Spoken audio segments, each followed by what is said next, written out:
occasionally think how quickly our differences worldwide would vanish if we were facing an alien threat from outside this world. And yet, I ask you, is not an alien force already among us? Looks like you got an object right in front of you, Mark. Can you look out there? Discovery, we're sending you an orbiter to state vector. Sparkling bed of diamonds out there. Is that a real picture, or are we just getting some video fuzz?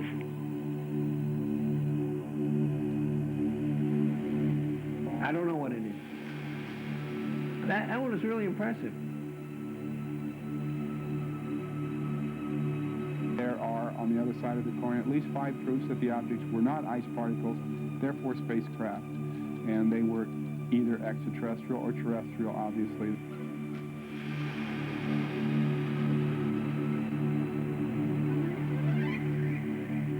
We have an unidentified flying object.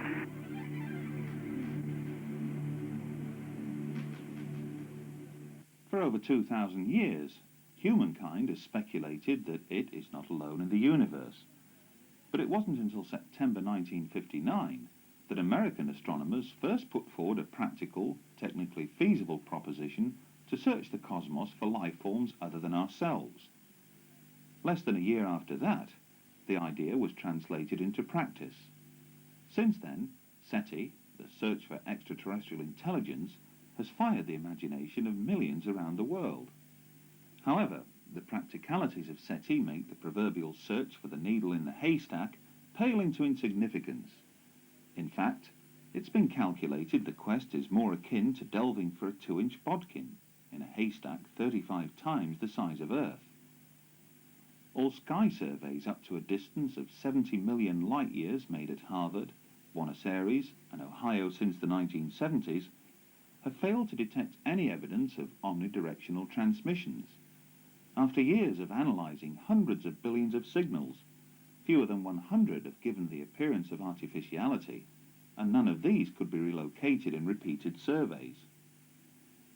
The world of astronomy then remains divided between the true believers, who think they will find evidence of extraterrestrial life in our or other galaxies, and skeptics who regard that, and the work of SETI in particular, as either a diversion from more important things or a gigantic waste of time, resources and money. It's a curious fact that NASA is forbidden by Congress to seek communications or signals from the very intelligent life-harbouring planet SETI hopes to find. NASA is forbidden, therefore, to spend its time, resources and money on seeking out contact with extraterrestrial intelligence. But what if that extraterrestrial intelligence were to establish contact with NASA, directly or indirectly? What then? And where does NASA and its US Congress stand when it comes to UFOs? Could a small proportion of the residual evidence, gleaned from millions of worldwide UFO observations and case histories, point to an extraterrestrial presence already in our midst? Should claims and statements made by credible professionals and observers be ignored? Should intensive and documented interest shown in the UFO phenomena by every strand of the military and intelligence community be simply tossed aside? Should countless photographs and film footage taken of the phenomenon over the years be looked upon as worthless? Should radar tapes, which have recorded the phenomenon on 400 occasions, be deemed as flawed? Should Congress, then, pay lip service to NASA, the scientific community at large, and its military and intelligence chiefs, or is it time that politicians began to address the most important issue of our time? Is man, as some would have us believe, a unique species to this universe? One that evolved over the eons to finally stand upright and walk this planet? One that was able, in the course of less than a century, to progress from horse-driven carriages to putting a man on the moon? How was this staggering technological progress achieved over such a short period of time? Is it pure coincidence, then, that midway through this period, reports of flying saucers began to emerge from around our world? At the precise moment when man was signalling his intentions to step forth from his earthbound environment, the phenomenon we now term UFOs signal back.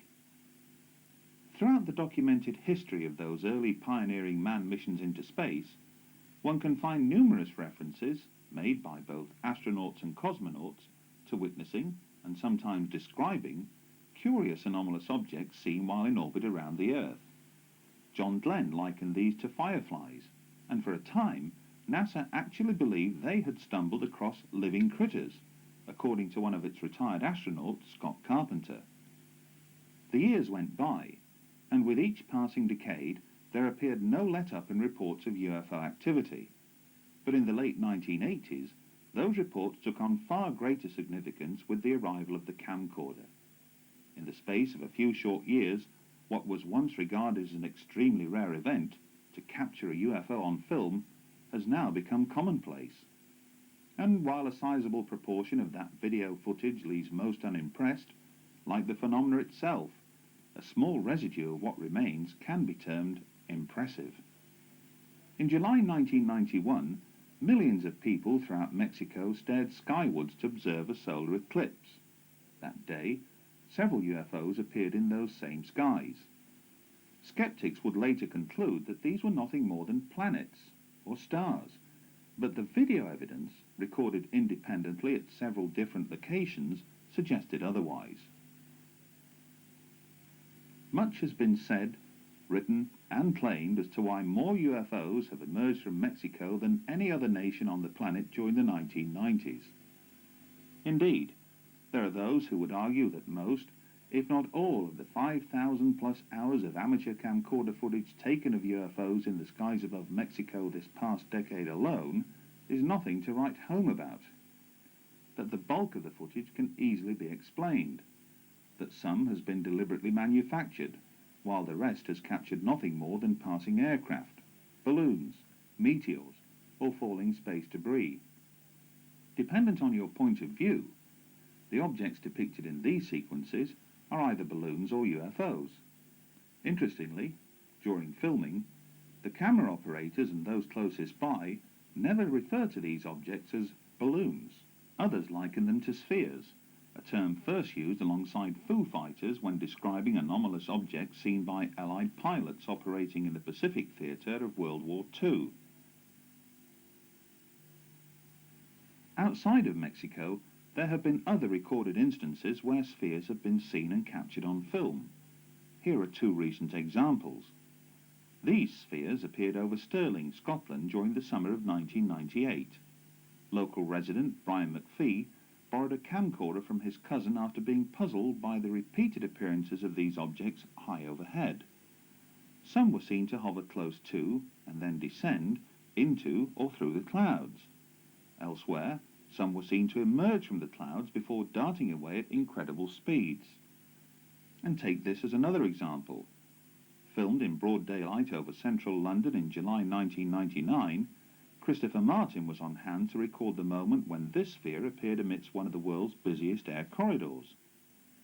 Was this a balloon or something else?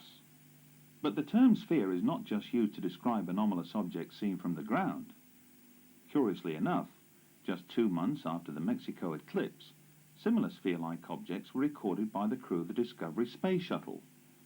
Anomalous objects seen on the STS-48 mission footage, taken on the 15th of September 1991, have been explained away by NASA as nothing more than ice crystals, whose sudden movement was caused by the release of directional jet nozzles from the shuttle itself. What, though, the mysterious meteor-like streaks seen in the same sequence?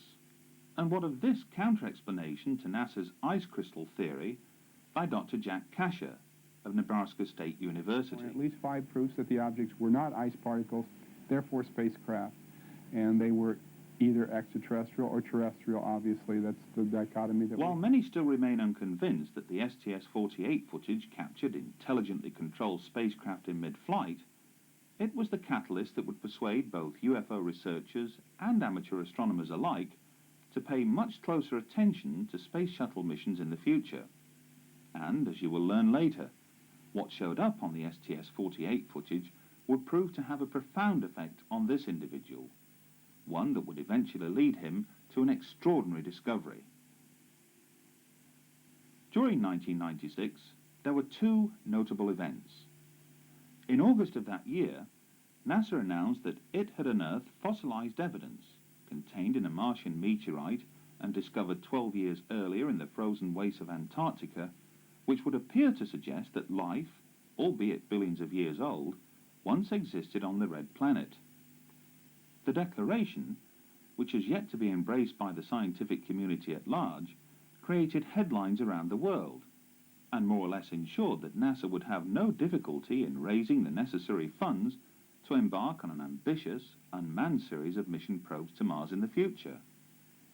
3 months later, on the 1st of December 1996, Space Shuttle astronauts on board STS-80 filmed something remarkable. Scores of anomalous objects could be seen skirting Earth's upper atmosphere below, but then, from beneath a high bank of cloud, emerged a large sphere, almost plasma-like in appearance. And as the sequence rolls, note how the camera on board the Space Shuttle zooms in on a cluster of anomalous objects which appear to congregate on the Earth's horizon. Interestingly, during that same mission, astronauts would point their cameras towards Brazil, more specifically Sao Paulo. Were they expecting something? Whatever suddenly streaked into view would appear to suggest they were. But what was it? A short time would pass before anomalous activity was filmed again, only this time in close proximity to the Mir space station. The STS-84 docking and undocking mission with Mir provided breathtaking images. It also provided further puzzles. Thanks to an amateur astronomer known as Willie, some of the footage transmitted by STS-84 was disseminated around the world. Hardly surprising, since it contains several remarkable scenes. Determining which one has most appeal, or greater mystery, is debatable. But why does this particular sphere suddenly come to a direct stop, hover momentarily, then move up and behind the Mir space station to emerge on the other side? And was this appearance of dozens of anomalous objects caused by the flushing of a toilet on board the Space Shuttle, or something else? Assuming then that this is mere space debris, would it not be considered dangerous to those on board both the Space Shuttle and Mir space station? To answer that question would require detailed analysis of pristine STS-84 footage, but NASA refuses to release any of it, and the question is surely, why? Signals from space can and do take on many forms, and while some dishes scattered around the world listen for faint traces of extraterrestrial intelligence from afar, others are designed to receive signals transmitted from much closer to home. During the 1990s, millions of miniature-sized dishes sprang up across Britain as satellite technology came of age. Both here and in countries abroad, many individuals chose to erect more powerful dishes to locate and access a wide variety of transmissions beamed back to Earth from scores of overhead satellites. In theory, the more powerful the receiver, the more choice it would offer. And, as we've already seen, some of those individuals chose to utilize their satellite dishes to monitor and record transmissions beamed down to Earth from the Space Shuttle. But what if one of those individuals had the means to utilize an even greater array of satellite receiving dishes, to record and subsequently log every second of NASA transmissions, from not one solitary Space Shuttle mission, but from several, covering a period of almost 5 years? What then? That incredible scenario first came to light late one evening in the summer of 1999, when Graham Birdsall, editor of UFO magazine in Britain, took a call on his mobile phone. The caller was Martin Stubbs, a cable TV station manager from Vancouver in Canada. For the next 45 minutes, Graham listened intently as Martin proceeded to recount an extraordinary story in which he claimed to have accessed NASA's downlink transmissions originating from numerous Space Shuttle missions that stretched back over a period of several years. And, amidst all of this carefully logged footage that amounted to over 2,500 hours, Martin further claimed to have stumbled across something equally extraordinary, palpable evidence for the reality of not one, but 2 extraterrestrial life forms. In order to fully verify these and other equally amazing claims, Russell Callahan was dispatched to Vancouver last August to meet up with Martin in person. Joining him would be Brian Borshoff, project director of the Phenomena exhibition, who flew in especially from Australia. After spending an entire week in the company of Martin, engaged in, for the most part, viewing countless hours of NASA footage, the staggering implications of what he'd uncovered soon became apparent. For although Martin had come across countless further examples of mysterious sphere-like activity, his trained eye as an experienced TV editor had picked out something else, something that he would find compelling, something that others would later find amazing. At the conclusion of their visit to Vancouver, a tri-party agreement was reached, one that would ensure worldwide public disclosure through methods and means that would soon become apparent in the weeks and months to follow. But why, on the strength of one phone call, did Russell Callahan and Brian Borshoff travel thousands of miles to touch base with Martin Stubbs in the first place? Call it intuition, call it good luck, call it what you will, but on hearing Martin relate his extraordinary story, he sent out a signal far more powerful than that generated by any satellite. And what better means to demonstrate the point than by having Martin recount that story in his own words? Hi, I'm Martin Stubbs, and I'm a resident of Bowen Island, Canada. Bowen Island is a small island of about 3,000 people just off the coast of British Columbia. The city we directly commute to on a little ferry, 20-minute ride, is the great city of Vancouver. And it's here that I was able to discover, through NASA's own video downlinked from the shuttle, two types of phenomena that, from my estimation, should not be there. The first phenomena is a spherical phenomena. It's the best I can do in terms of explaining it. And the second phenomena is a phenomena that is virtually invisible to the human eye, but when filmed with a CCD camera and you break the video into frames, and there's 30 frames per second. Then you split the frames into fields, because each frame contains 2 scan fields, and it is in those fields we have discovered our second space phenomena. It's not a matter of finding something that is a reasonable doubt scenario. It's more about, let's just keep collecting, studying, and analyzing, and eventually the jigsaw puzzle will come together, and it's finally happened. I held a very privileged position in the city of Vancouver. I was in charge for the past 20 years, actually, community access cable stations. And those are public stations that use volunteers, interns, make all their own programming, and put it out on the cable system. Here in British Columbia and throughout the rest of Canada, we have 90% cable saturation. So it's the equivalent of having a full channel. And in my office, I had old log tapes from logging the station available, and they were supposed to be turned over after a few times, so I just piled them up. And I had VCRs. I had the means. And I talked to our technical department and asked them if they could give me my own dish. And they did. And I set my machines and went about my normal daily life of managing 2 of these facilities. And I just would go home at night after each shuttle mission, or each day of the shuttle mission, and break the tape down. And I just found myself in the unique position of having the means to do it.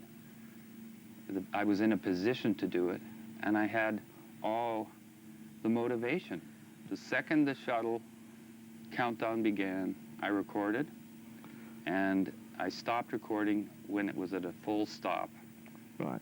So it was a pretty demanding exercise. Well, you obviously... the SDS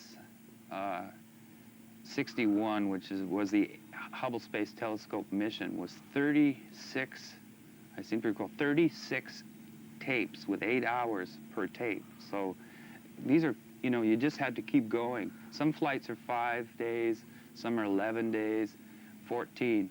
The Hubble Space Telescope mission, I chose that mission, not because I knew about a CCD camera or anything. I chose it because NASA had decided to make this the showcase mission. It is a very important mission. The Hubble Space Telescope is the very most delicate and important thing, and these gentlemen were going to spacewalk for 7 days and fix it. So Right. it was even interesting for me to just watch them work in this environment. And from the very first moment, the first download came, I found our spherical phenomena. Did you set out to try and find the phenomena, or did it start off as a sort of self-education exercise in watching the mission footage? It was everything. It was a self-education thing. It was a curiosity of why no one from the year 1991 till 1994 had bothered to look at any other footage. And I was quite naive and wasn't aware it was all being downloaded because I'd bought into the popular culture or the urban myth that they were scrambling at it and it wasn't available since '48. I've been an editor for 25 years as well as everything else. And I spend an awful lot of my day looking at videotape at amazingly fast speeds, reviewing people's programs for critique reasons and things. Sure. My eyes are trained, and I kept seeing something.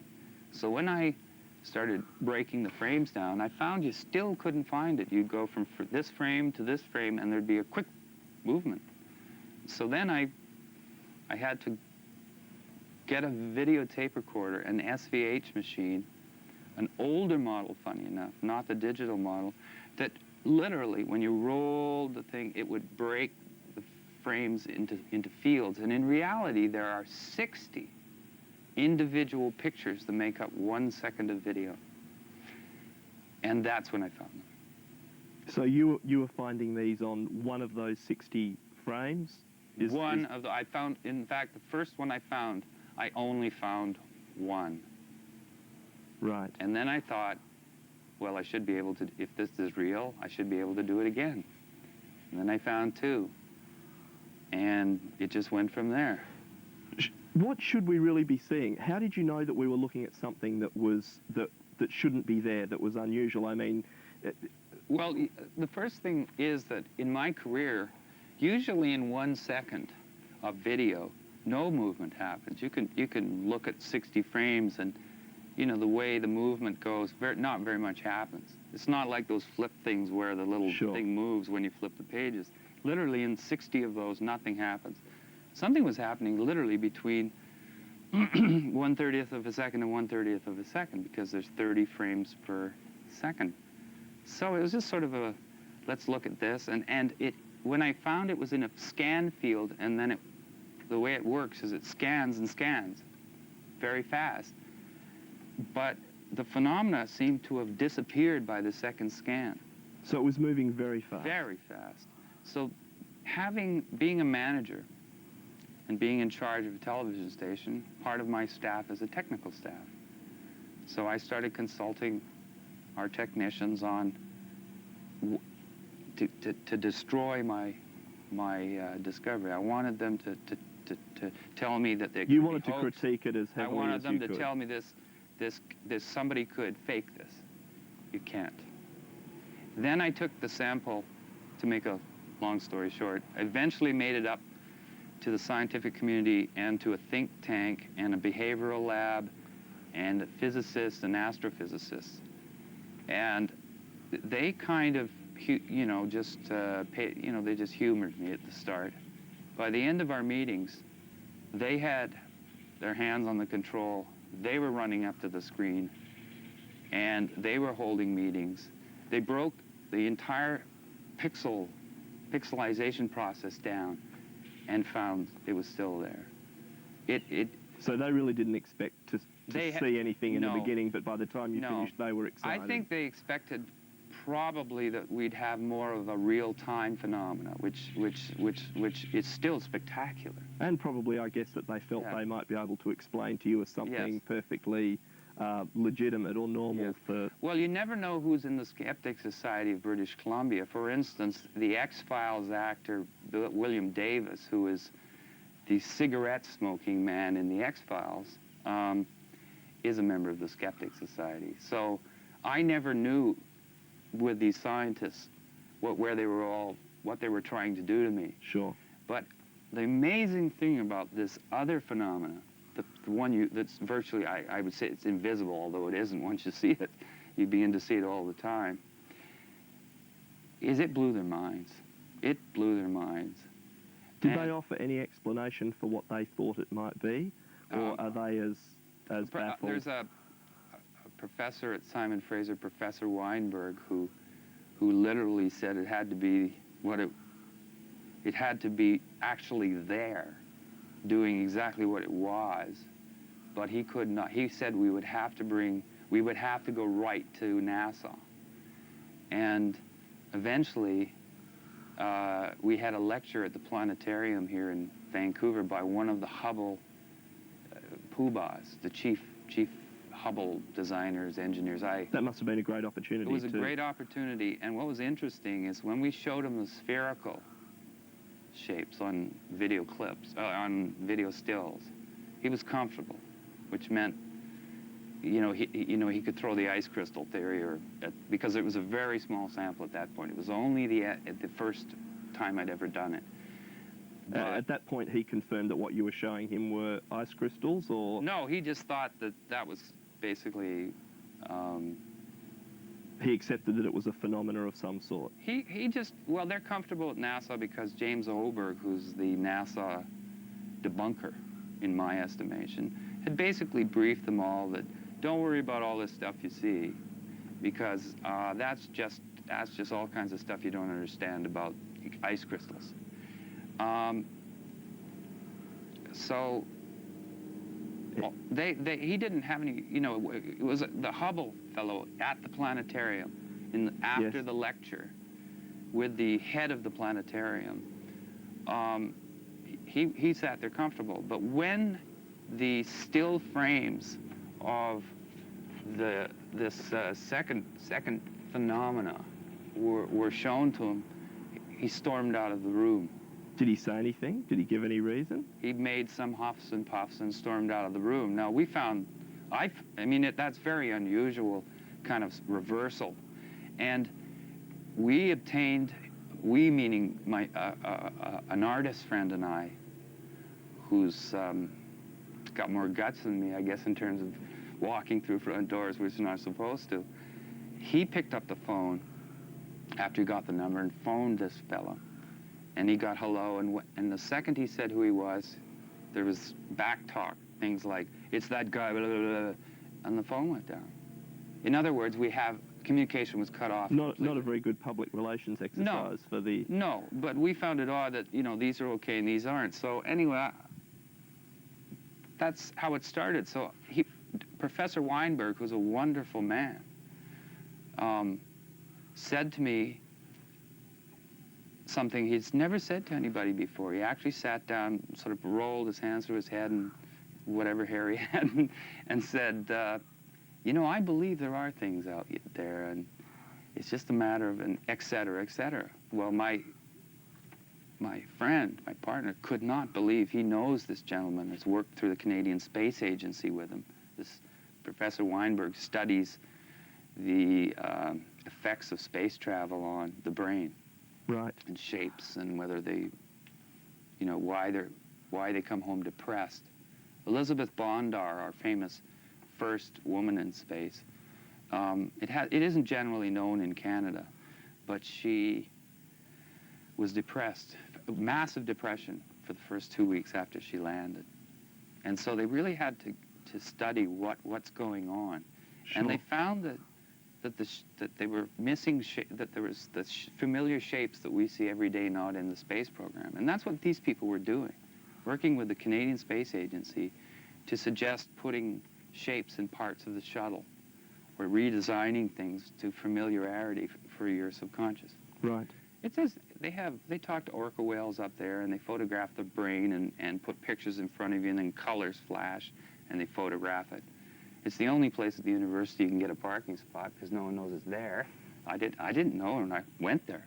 So, and he told me things. He said, get another flight, duplicate the phenomena that you've got, duplicate what you did, try to get the 2 different colors, try to get multiple ones in a shot, because the STS-61, I was quite naive, especially of this second thing. And so I remembered that, and I recorded the next shuttle, and I knew what I was looking for, and I found it.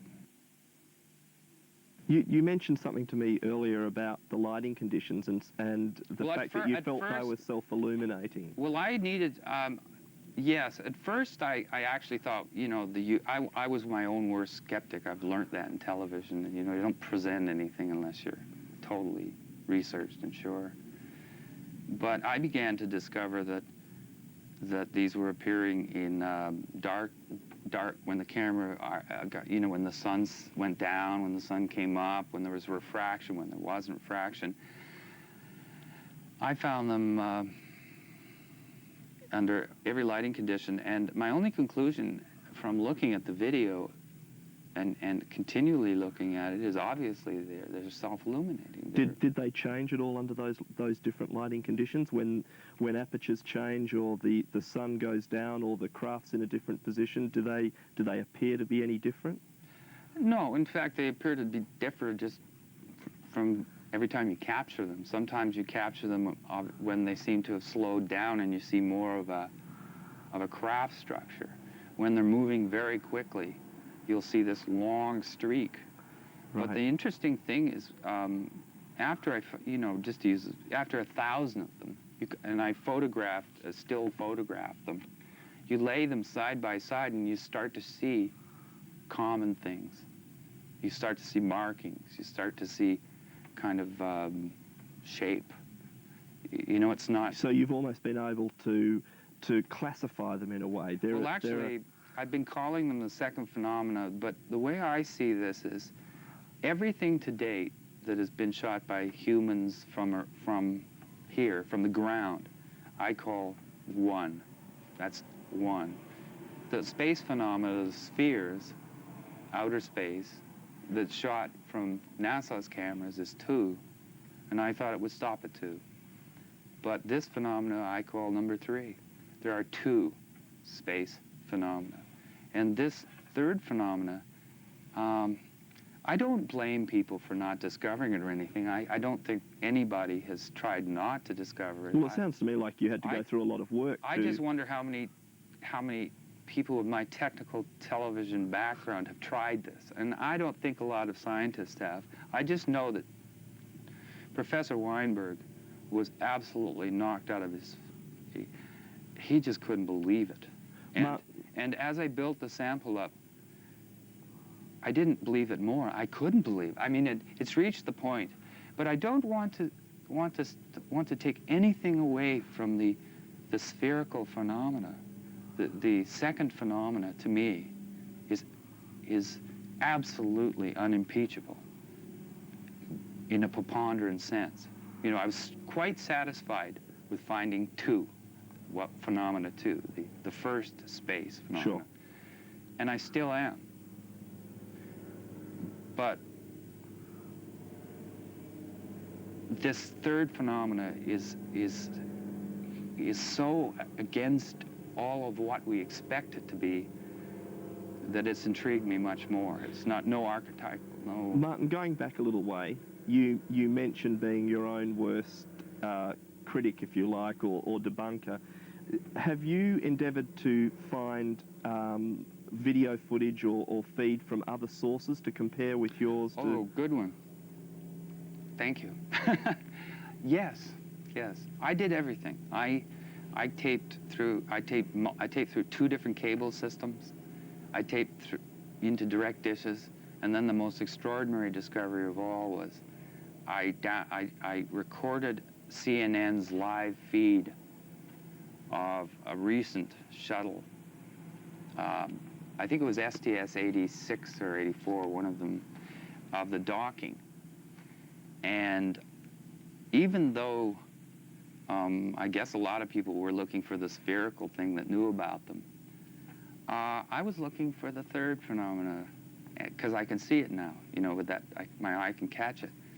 And this, to me, would show that it has nothing to do with my machines, and it has nothing to do with the dishes, and this looked like good. And it also was a great chance for me to prove to myself that what you were seeing was really there. I believe that if this is there, it has to be there all the time. It can't not be there and be there.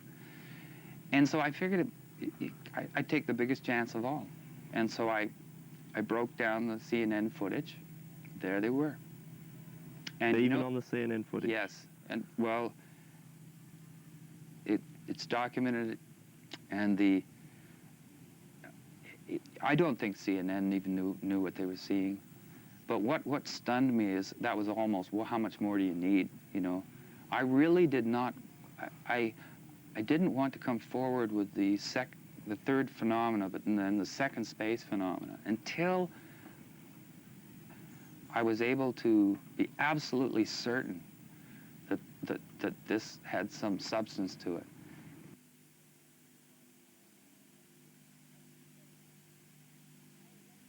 I didn't want to lose the second phenomena. I didn't want someone to get diverted on this, shoot it down, Sure. and then say, well, that means that incredible spherical phenomena that is I also documented in great abundance. I didn't want that to be dissed. After you'd collected this material, you mentioned the gentleman at the planetarium that decided that he didn't want to talk about it. Yeah. Have you spoken to any other? Have you spoken to NASA or any qualified people there that might be prepared to comment on what you've seen? It's so hard to tell this story, but again, I then met a physicist from California, actually from Topeka Canyon, who used to be a part of a think tank there, red, blue, or blue-green, or something like that. Sure. Who cares what it's called? But the fact is, he was very, very interested in the scientific end as well. We stayed away from anyone that was going to have gray aliens and things in it. You know, we were really looking to substantiate it as just there. And he started corresponding with the astrochemistry department at the Jet Propulsion Laboratory. And the extraordinary thing about that is that he didn't communicate on my behalf with just that department. He communicated with the head of the astrochemistry department.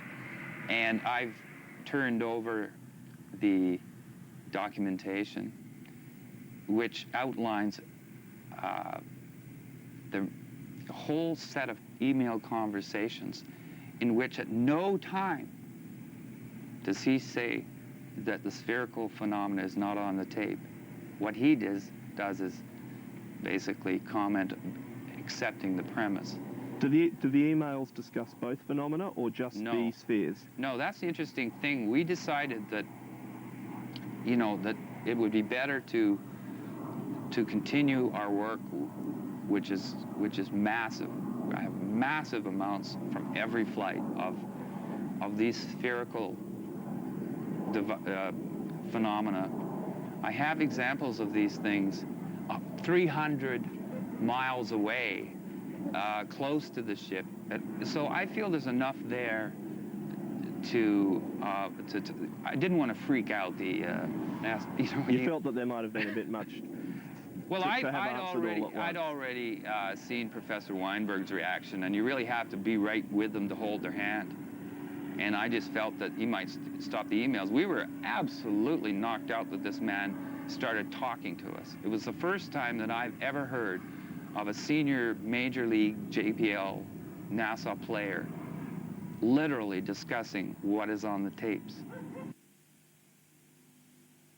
There's an example of the tether, which is a 12-mile long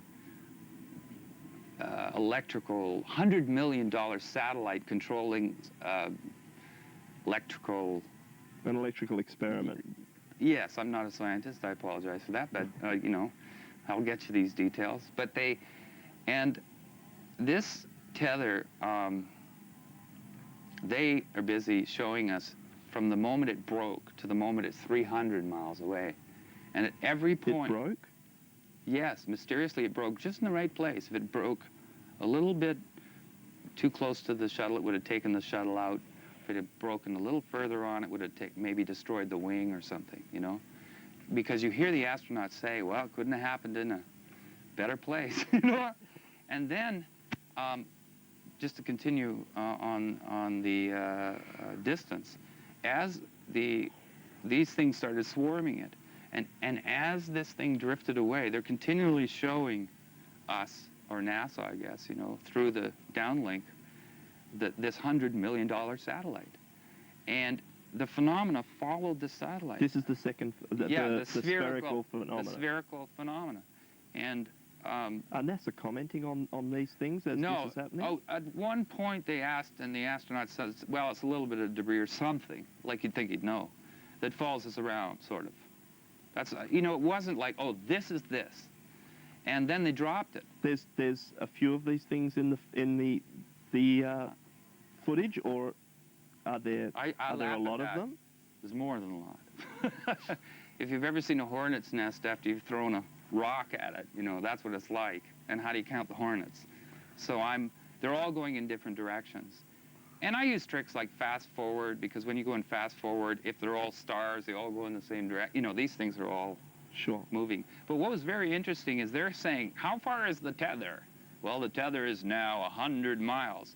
And they zoom with their incredible zoom in on it, and you see some of these spheres in front of the tether, and some of absolutely clearly, no problem at all, they're behind the tether. And if the tether's 12 miles, and these are half the size of the tether going behind it at 100 miles away, they're not specks of ice. Well, even for me, I find it hard to believe that they could be crystals then if but again, I'm merely saying that, you know, I'd like that I'm just saying what they can't be.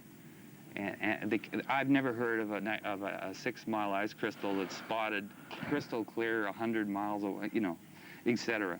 So there's hundreds of those examples. Then they've called them on the different videos. One time they said they were shooting stars and meteors. Then the same phenomenon appears on the next flight, and it's ice crystals. And then the next phenomenon appears on the next flight, and it's debris. You see what I mean? They've already established it on STS-70-something that it's... I seem to remember something about fireflies at one stage from a long time ago. I believe this spherical phenomena first appeared to John Glenn as early as 1962. And he did, and it continued. We have documentation from various publications that shows that they know clearly. They didn't have an answer for 3 to 4 space flights. They had an answer to what, you know, the blue haze around the Earth is. You know, it's they had an answer to just about everything else. But there's this very interesting thing about 3 or 4 flights in, where it says John Glenn's fireflies spotted over Perth. They're still calling them John Glenn's fireflies. And we have an astronaut making the comment on the 25th anniversary of the moon flight. He says, it's hard to believe, but he says it's a fact that we thought that John's fireflies, again, Glenn's fireflies, were living critters. Now, at no time have I've read everything, and at no time have I ever heard that before, that NASA concluded originally that the fireflies were alive. So they were still calling them John Glenn's fireflies 4 flights in. There's another interesting thing. If you look at John Glenn's original photos, which I have, which he bought a camera at a Cocoa Beach drugstore, even though the shuttle or the whatever capsule that I've forgotten, even though they had a camera on that, he took his own. And when he saw the fireflies, and it's all documented, and it's even in the movie The Right Stuff, He holds the camera up while the fireflies are above his head, and he says, "I better film or you guys are going to think I'm nuts." And when you see those pictures, and you see the pictures of the shuttle today and the Mir, you see the same phenomena. Sounds like it might be spherical. an interesting exercise to show John Glenn the footage that you've now got and let him comment on that. I challenge NASA, JPL, Story Musgrave, astronauts, and especially James Hoberg to debate me. Because it's one of those situations where if they haven't done the homework I've done, and they don't have the video I have, and they haven't done the research, and that they don't have a chance. I wouldn't be able to downlink what I got. I wouldn't be able to find the things I found and do it consistently like I have been able to do if NASA really wanted to hide it. Although you did mention to me, Martin, that they shifted a satellite at one stage, or... Yes, they've done some shifty things, and there are military people as well as the non-military people. For instance, there's a flight I have where it's basically the entire flight was the control room except for the spacewalk. The spacewalk was to test the new backpacks, and it's a famous walk because the fellow flipped around, the astronaut flipped around and couldn't stop. So that's what made the news. But if you look at the whole spacewalk, and everybody in the media had the chance, there's a point where he says, "There's not, Mark, will you look out there? There's an object right in front of you." And the military fellow says, "I don't know what you're talking about." Now just think to yourself, if I said there's a bee about to sting you, wouldn't you go, "I wonder where that is," or something other than, "I don't know what you're talking about"? First of all, what do you mean you don't know what I'm talking about? If I'm in outer space and I'm flying around and my partner says there's an object in front of you, I wouldn't say, "I don't know what you're talking about," and then his next line is, "Never mind." And then the third astronaut says, "Am I missing something?" And he says, "Don't worry, the lens filter came off," now confirming the size and how close it must have been. Going, and it's flying off at 10 o'clock and 11 o'clock. Now, when they first mentioned the object, the shuttle camera, you couldn't see it. So I wasn't looking for it. They drew my attention to it. I looked, and there the object emerged. And the third thing he's saying to the third astronaut is, "Don't worry about it. Don't worry about it." You know, it's the camera filter. And then he even confirms, off 10, 11 o'clock, 10, 11 o'clock, you know. And then there's a pause, and the control room below tells him to stay vector. Shut up. Stay on course. Continue with what you were supposed to do. And then they continue as if nothing happened. As if nothing had happened. Yet it's right on tape. Audio, video, and you see the object they're referring to. So, but my point was they didn't hide that from me. They're challenging us to find it. And my only question is, how come there aren't more of us out there finding it? This is a big world, and most humans love mysteries, and the video is available, and many people have home dishes. And even though NASA moved the satellite almost onto the horizon after they found out what we were doing, we still were able to get the satellite. I don't see, I've had no agents at my house. I've communicated with the Canadian Space Agency, but I can't, for their protection at this point, I can't give you the name, but let me just say that we ran it by our own country's space agency due to the connections we had. What was their comment? That it was the most popular underground tape among the astronauts. You know, that it was the one they all wanted to have a copy and show their friends at night. Like, that was the reaction. This is a great tape. We love looking at it. Everyone just thinks it's the greatest. No, the Canadian Space Agency has been very cooperative. That's what I'd like to say. This Canadian Space Agency has been cooperative. I communicated with Washington headquarters and received an answer. And we've been receiving answers from JPL in California. Everyone's talking to us. No one's threatening us. And all the video has been totally available the whole time. So I don't hold that NASA is going out of their way. I think they make it difficult, like anybody. When I used to hide Easter eggs for my niece and nephew, you don't make it too easy. My dog doesn't make it easy to find the bones he buried. But it's not easy to do. This is very hard. I want to emphasize that even for me, this has been a very hard but fun thing to do. And I think the preponderance, I think you have to do what I did. You have to record every moment of every flight over a period of years if you're looking to substantiate something of this magnitude and importance.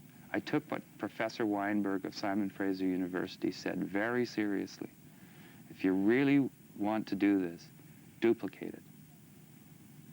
Get it in every lighting condition. Get it under every circumstance. Get it in every circumstance you can. And the one that made me happiest, funny enough, was almost the last flights I recorded, because I got it in black and white. There was a CCD camera put on one of the flights, and I thought that's the charge coupling device, which is an electronic way, rather than the old tubes, these big tubes that are slower on their scans. So as soon as the faster scanning and tube CCD was on the black and white, I challenged myself again. You should be able to find them, and I did. So I've got them in black and white, but I've got them under, and I know which camera. I now know where to look for them. I know what events. When in STS-80, when the door wouldn't open, you know, they had the spacewalk scheduled, and the door wouldn't open. I remember watching that and seeing all of this third phenomena, this second space phenomena, but the third phenomena, all around the door. And they were moving the door and trying to get it open. And I'd never seen this phenomena do that before. And then a flight or two later, the astronauts were commenting right on the feed that there was something had come through the door. They were seeing these flashing colored lights. Oh, that flash. That light flashing off of HST up there. I thought it was me. What? I just thought of it in my imagination. Yeah, I saw it too, so it's not. There was two of them.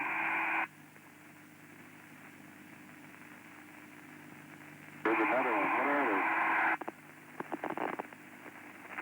There's sort of lights flickering in here. Maybe they're taking pictures. What is this?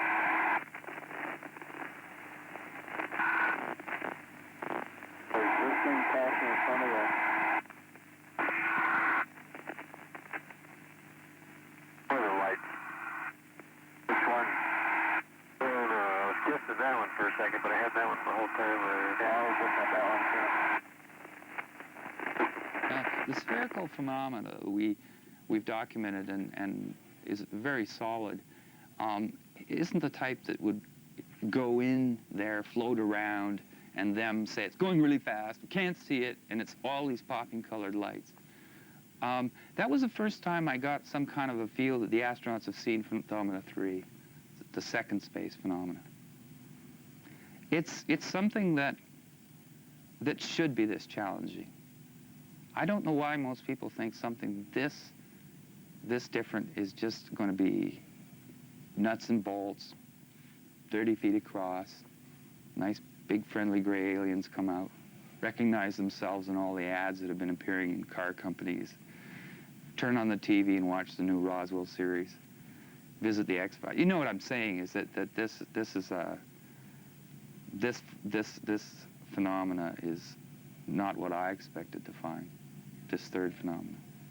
But they seem, I believe they use the same operating principle, because some of the spherical second phenomena, which I still emphasize is our main documentation, can move away at rapid speeds, as the video shows you. Do you believe the two phenomena are connected? Yes, somehow. I think, well, they're very aware of each other. Somebody suggested to me, what if they're the same phenomena?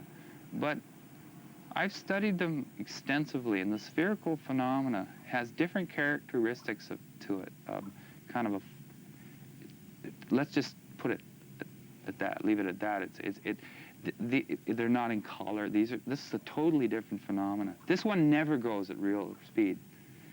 It's as if something comes up to your nose and in 1/30th of a second has a tour, like an iceberg or something, or you know, a glacier, and then leaves without us even aware of it. And if it chooses, for whatever reason, to look at something, it tends to slow down. And that's why I believe it appears when there's a $100 million satellite disrupting the air. It appears when the Hubble Space Telescope is being repaired. It appears whenever something is happening. It's an amazing phenomena, and what I like about it is these aren't ice crystals. There's nobody in science in Canada that I've ever met, and David Sarita, my partner, in terms of the research end, not a partner, and let's just say he's as interested as I am, and he volunteered to take on that role. Nobody said to him that what this is. Nobody suggested anything except that it must be what it is, but they don't know where to go with it. They don't know what to do with it. They don't know how to react. It's easier if you can sort of argue that may or may not be something. But once you just look at it, it stuns you. In December 1997, in the Brazilian capital of Brasilia, representatives from over 50 nations took part in a major international UFO Congress. Among them was Alexander Ballantyne, a former Soviet cosmonaut who spent 6 months aboard the Mir space station. In his lecture, Ballantyne conceded that he and many other cosmonauts had seen UFOs. "We cosmonauts had a golden rule," he said. "If you see something strange, keep watching it, because you may never see something like it again." Later, Ballantyne shook the assembled audience when he claimed that future anomalous images observed and or recorded in space would be shared between the Russian Space Agency, NASA, and a special forum of UFO researchers. This was an unprecedented announcement, delivered from prepared notes that would have to have been sanctioned by the Russian government, not least because Ballantyne was driven to and from the Russian embassy in Brasilia each day in a diplomatic limousine. Over breakfast, and with UFO researcher Boris Choronov acting as interpreter, Ballantyne assured Graham Birdsall that some UFOs reportedly seen by both American astronauts and Russian cosmonauts were very real. But when Birdsall ventured to suggest that some anomalous things seen in space might be secret Star Wars devices, Ballantyne said, "Of course, we accept this, but some of the things seen have nothing to do with these." Since that announcement, other former Mir cosmonauts have come forward to speak about their UFO encounters. There was a huge sphere. I think it appeared when we were over Newfoundland. The sea was in the background. It was shining, sparkling, of absolutely even shape. It shone like the balls that hang on trees at Christmas, greenish in color and all shimmering. It was impossible to take your eyes off it. And if further proof were ever needed that the Russian Space Agency meant what it said, then this sequence, captured by Russian state television from within Mir mission control, can only be described as proof positive. Note how the camera pans around the control room before settling on the main viewing screen. Was the subject of their attention these anomalous objects, seen in close proximity to the Mir space station?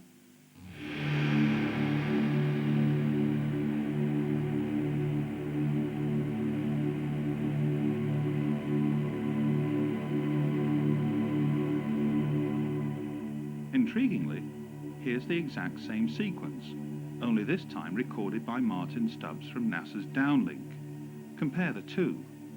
These objects are patently of interest to those watching in Russia, so might the same be true of their counterparts at NASA?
Columbia, Houston, we're looking at our payload bay camera, and it looks like a lot of moonlight glinting off the ocean, a whole sparkling bed of diamonds out there. Is that a real picture, or are we just getting some video fuzz?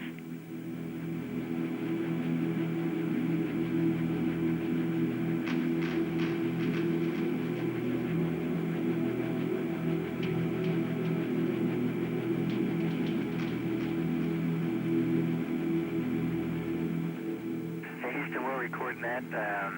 That's some of the ice crystals that we were dumping out earlier, and yeah, it's a beautiful picture. That's a great combination of the moonlight and the ice and the clouds.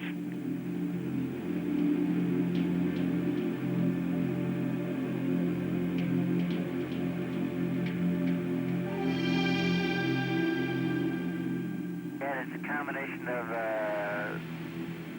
moonlight making those ice crystals sparkle, and maybe as well as some of the sun starting to come up on the horizon. Well, thanks for the picture.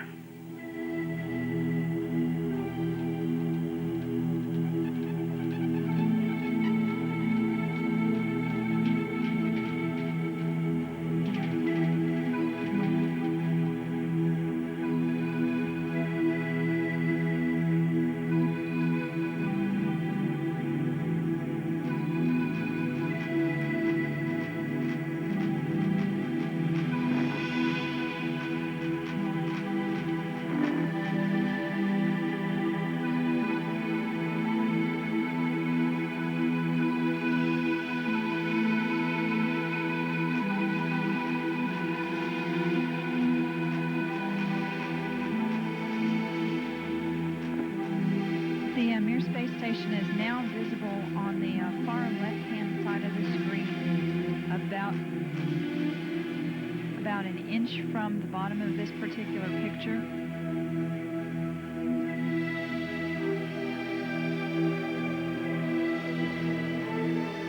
And there were also a number of shooting stars in that view. The camera has now moved to a point.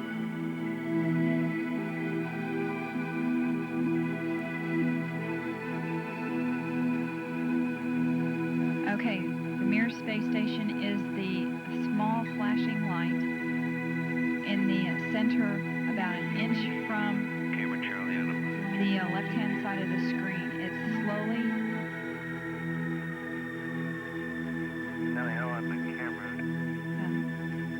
It is slowly moving closer to the left-hand side, and it has a very light flashing to it. We think on the middle of the screen, way to the left-hand side.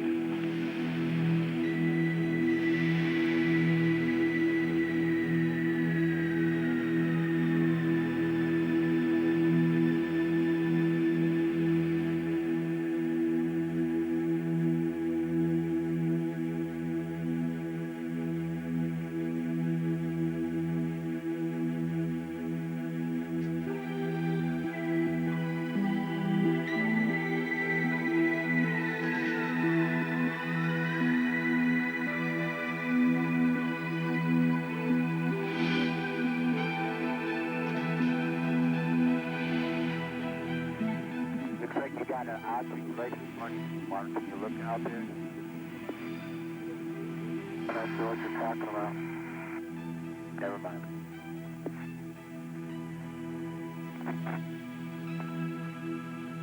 Are we missing something? I don't see anything. Yeah, we think the camera filter came off, Mark. It's about your 10 o'clock, 11 o'clock going away. Don't worry about it.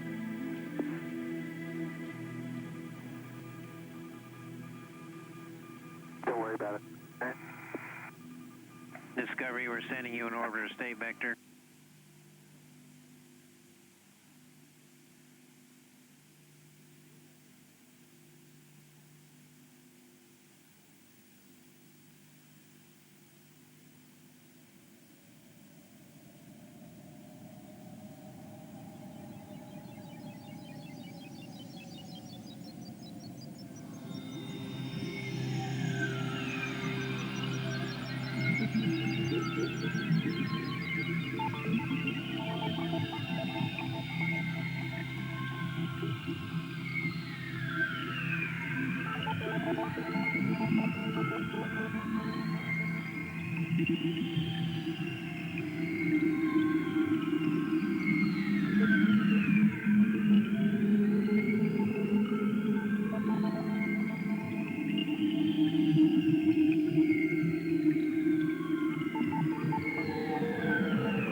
right now, it's like a bright spot at the end of the tether, and on the other end, the low end, there's also a relatively bright spot, which is maybe an accumulation of the tether.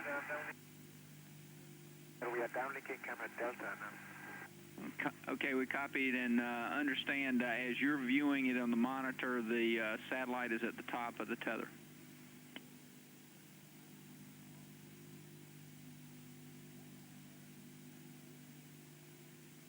That's correct.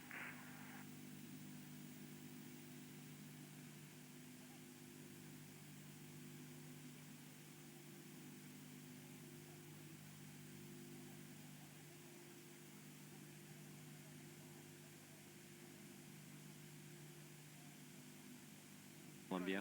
Camera Bravo. We had the camera Bravo constantly on the tether. Unfortunately, we don't see the tip of the boom, but in a few seconds you'll see the tether break. And this one, of course, was not attended. It just recorded. It could not be bumped either, so it will record steadily the whole break and coil back to the tether. Copy, Claude.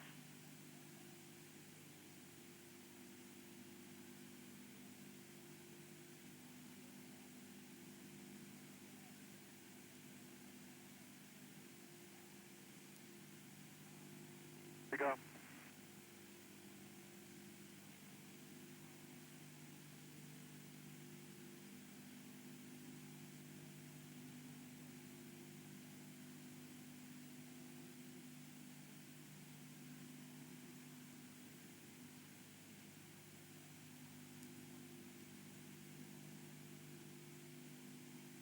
Again, this is a view of the satellite. Well, if it had to break, it did it in the right place. So,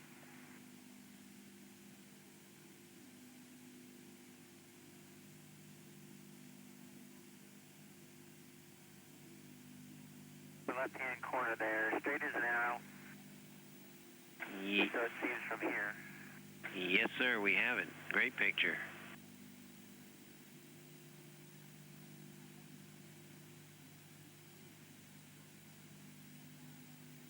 It came and went pretty quick, but that was about as much as we have of it.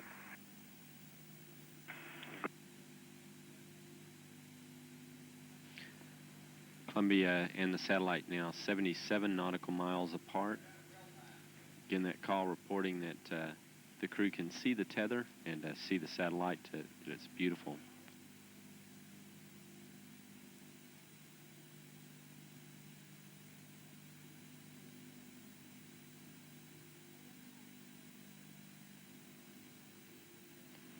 This view showing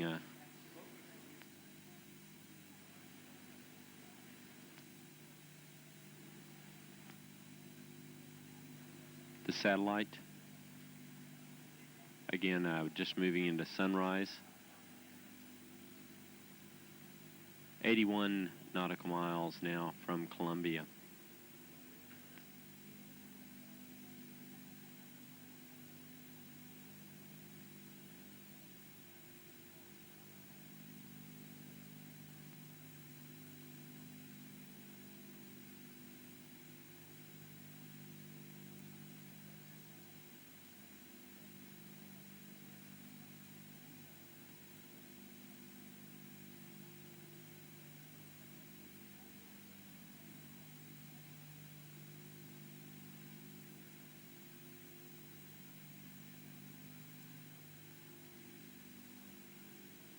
Guys getting the image?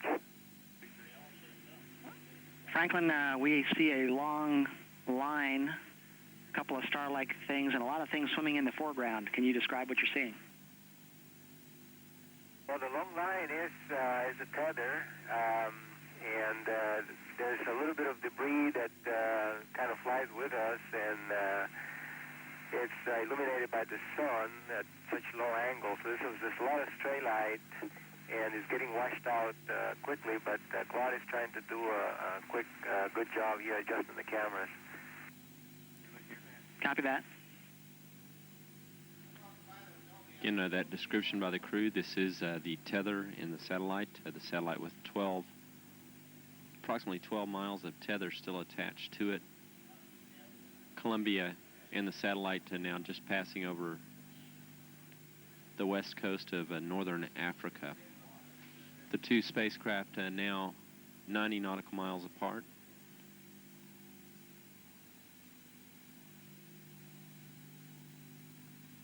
Controllers for the satellite did have communications with it during the close pass between Columbia and the satellite.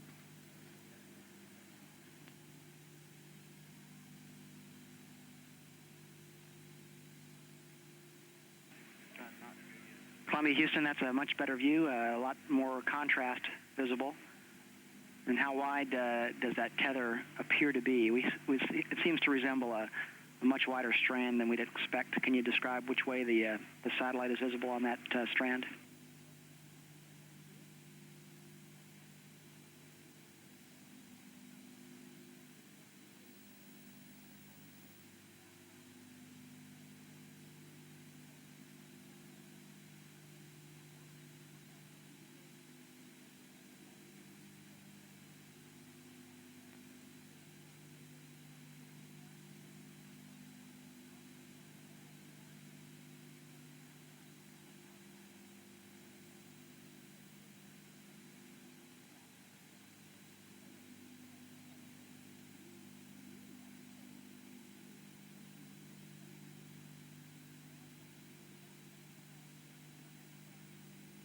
Satellite now 100 nautical miles. Charlie, completely unzoomed, and you see the full extent of the tether. I tried to adjust the focus, but I can't get better than that. Okay, Claude. Thank you. I'm going to zoom in now.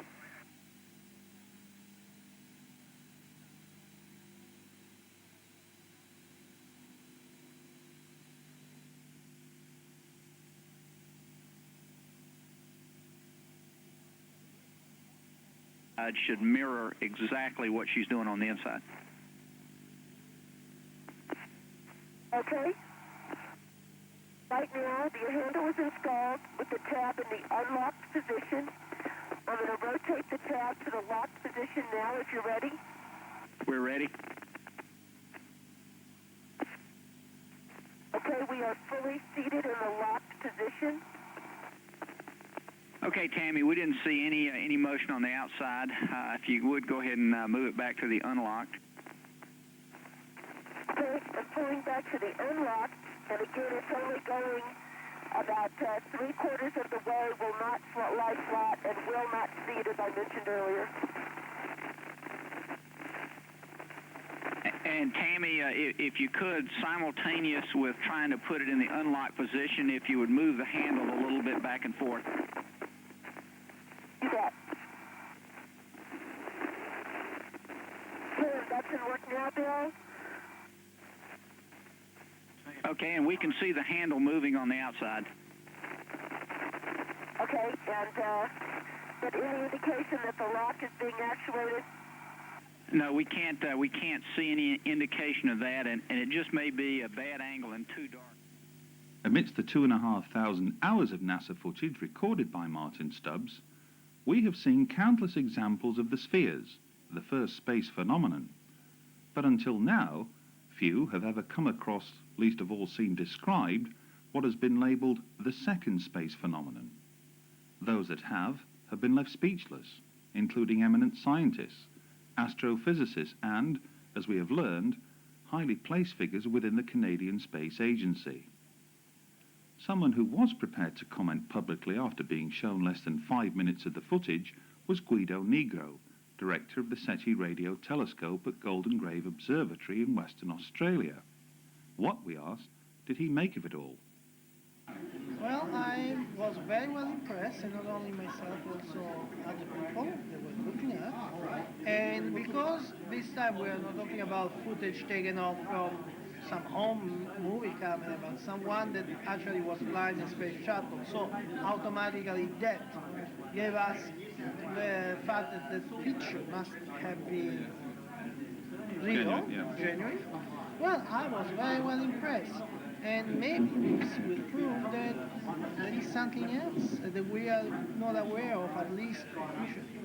That if the footage that we saw came to be true and really are showing an alien spacecraft or something like that, I say that if there is a cover-up, the people who are doing this cover-up are an enemy of entire Earth race, because we are not children, and we must know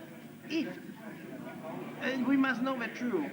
It doesn't matter if there are people that are they don't know how to handle the truth. Well, the majority of us will, and if there is a cover-up, I think it's time that the cover-up goes. Guido could have easily dismissed this sampling as ice crystals at best, or errant nonsense at worst. The fact that he chose to do neither is symbolic perhaps of the potential importance both he and a great many others attach to the footage. The onus surely now rests with people like Guido and others elsewhere in the scientific community to determine whether or not the second space phenomena is a genuine phenomenon. And were that proven to be the case, two burning questions would need to be addressed. Is it extraterrestrial? And is it intelligent? If the answer to either is deemed yes, we could have arrived at an historic moment.